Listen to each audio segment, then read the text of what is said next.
बिहार एक ऐसा राज्य जिसकी पहचान कभी उसके समृद्ध सांस्कृतिक शिक्षा और इतिहास से होती थी, जहाँ पे नालंदा जैसे बड़े बड़े यूनिवर्सिटीज़ थे। लेकिन एक ऐसा दौर भी आया जब बिहार को पिछड़ेपन, अपराध और अव्यवस्था के लिए जाने जाने लगा। और ये दौर था शहाबुद्दीन जैसे बड़े बड़े कट्टर नेताओं का उदय हुआ। और फिर इसी धरती पर उभरे एक नेता जिन्होंने इस कहानी को बदलने का दावा किया, जिनका नाम है नीतीश कुमार। 1 मार्च 1951 बिहार के बख्तियारपुर में जन्मे नीतीश कुमार एक साधारण परिवार से आते थे। उनके पिता एक स्वतंत्रता सेनानी थे। यहीं से उनके अंदर समाज और देश के लिए कुछ करने की भावना जगी। उन्होंने इंजीनियरिंग की पढ़ाई तो की, लेकिन उनका मन मशीनों में नहीं बल्कि समाज को बदलने में था। 1970 का दशक भारत की राजनीति का एक उथल पुथल भरा समय। जयप्रकाश नारायण के नेतृत्व में चल रहा आंदोलन युवाओं को एक नई दिशा दे रहा था। नीतीश कुमार भी इस आंदोलन का हिस्सा बने। यह सिर्फ राजनीति में आने की शुरुआत ही नहीं थी, यह एक विचारधारा का जन्म था। जब देश इमरजेंसी के दौर से गुजर रहा था, तब कई युवा नेताओं की तरह नीतीश कुमार भी लोकतंत्र की लड़ाई लड़ रहे थे। और यही संघर्ष उनका आगे चलकर उनके राजनीतिक पहचान के लिए नींव बना। 1990 के दशक में नीतीश कुमार राष्ट्रीय राजनीति में अपनी जगह बना चुके थे।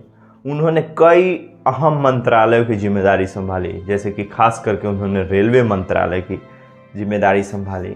उसमें उन पे कुछ एलिगेशंस भी लगे, जिसमें उन्होंने कुछ रेलवे के जो थे उसके नाम बदल करके बोला जाता है कि किसी स्पेसिफिक लोग के नाम पे रख दिया। खैर, ये सब तो बात हो चुकी है। रेल मंत्री के रूप में उन्होंने सुरक्षा और सुधार पर जोर दिया। उनके कार्यकाल में एक संतुलित और जिम्मेदारी प्रशासन के रूप में देखा गया, लेकिन असली परीक्षा अभी भी बाकी थी। साल 2005 जब नीतीश कुमार बिहार के मुख्यमंत्री बने, उस समय बिहार की छवि बेहद खराब थी। बिहार सबसे निचले पायदान पे था। कानून व्यवस्था पूरी तरीके से चरमरा चुकी थी, विकास ठप था और सरकार से लोगों का भरोसा टूट चुका था। तब नीतीश कुमार ने सुशासन का नारा दिया और यहीं से शुरुआत हुई और यहीं से शुरू हुआ बदलाव का दावा। उन्होंने सबसे पहले कानून व्यवस्था पर काम किया, अपराध पर लगाम लगाने की कोशिश की, सड़कों का निर्माण हुआ, गाँवों को शहरों से जोड़ा गया। आज जो आप इस शहरों का नेटवर्क देख रहे हैं, इसमें सबसे ज़्यादा नीतीश कुमार का सब कुछ किया धरा है। लेकिन सबसे बड़ा बदलाव अभी बाकी था, जो कि आया महिलाओं के जीवन में। जब नीतीश कुमार ने एक अहम फैसला लिया कि राज्य में महिलाओं को 50% आरक्षण, जो भी पंचायती राज के चुनाव है उसमें महिलाओं को 50% का आरक्षण दिया। लड़कियों के लिए साइकिल योजना लाए, पोशाक योजना लाए और इन योजनाओं से लाखों लड़कियां को स्कूल तक पहुंचाया। हम लोग बच्चे थे तो हमने कभी लड़की को साइकिल चलाते नहीं देखा गया, लेकिन ये सारे बदलाव नीतीश कुमार के कारण हुआ। पहली बार बिहार की सड़कों पर बड़ी संख्या में लड़के साइकिल चलाते हुए दिखाई दी। यह सिर्फ एक योजना नहीं, सामाजिक क्रांति थी। उन्होंने शिक्षा के क्षेत्र में भी कई सारे सुधार किए। स्कूलों की संख्या बढ़ी, शिक्षकों की नियुक्ति हुई। हालांकि यह कहा जाता है कि शिक्षकों की जो नियुक्ति हुई, उनमें गुणवत्ता के लिए आज भी सवाल उठते हैं। स्वास्थ्य सेवाओं को बेहतर बनाने की कोशिश की गई, सरकारी अस्पताल में सुविधाएं बढ़ाई गई, लेकिन ज़मीनी हालात आज भी उतने अच्छे नहीं हैं। वो भी आज बहस का विषय बने हुए हैं। अब बात करते हैं नीतीश कुमार की राजनीति की, जो शायद उनके काम से ज़्यादा ये चर्चा में रही। नीतीश कुमार की राजनीति कभी एनडीए के साथ, फिर महागठबंधन, फिर वापसी एनडीए में और फिर से गठबंधन में बदलाव। उनके इन फैसलों ने उन्हें पलटी मार नेता की भी छवि दी। आलोचकों का कहना है कि नीतीश कुमार सिद्धांत से ज़्यादा सत्ता को प्राथमिकता देते हैं।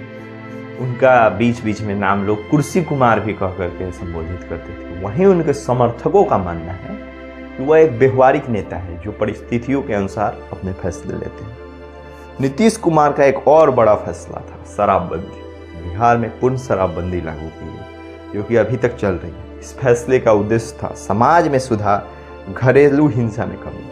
लेकिन आप मानिए या न मानिए, लेकिन घरेलू हिंसा में कमी तो हुई है, क्योंकि जो लोग पहले अपने बीवी बच्चों, बाल बच्चों को मारा पीटा करते थे, उन्हें मन में आज ये डर तो जरूर रहता है कि अगर हम ऐसा कुछ करेंगे तो पुलिस हमें ज़रूर उठा करके ले जाएगी। थोड़ा डर तो सामने है, लेकिन इसके भी दो पहलू सामने हैं। कुछ लोगों ने तो इसको सराहा, लेकिन कुछ लोगों ने कहा इससे अवैध शराब और भ्रष्टाचार बढ़ा है।